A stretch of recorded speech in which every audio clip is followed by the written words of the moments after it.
I was diagnosed quite late and it was a big change considering I was doing no treatment one day and the next day I was doing everything. It takes up quite a lot of time in my day.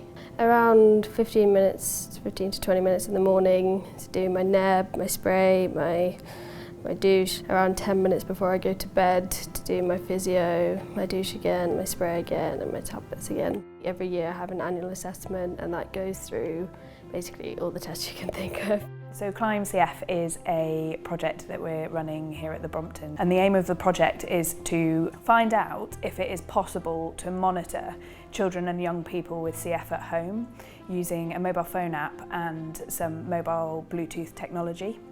A big drive behind the CF Trust is trying to use mobile technology to help people by reducing potentially their trips to hospital. As part of the study, when participants are using the app, they're asked to every day to answer some questions about how they're feeling, slightly more specific questions, such as questions about their cough or chest tightness or appetite.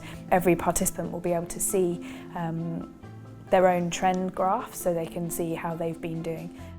I just found it really interesting that you could sort of see how your temperature increases and see how it fluctuates. I found it quite easy. It was really self-explanatory and it was quite quick to use. The main part of this study is about whether people can do it. We're aware of the amount of time they have to spend looking after their condition, and we want to make sure that by adding something else into that, we're giving them something that is doable and not inadvertently making their quality of life worse.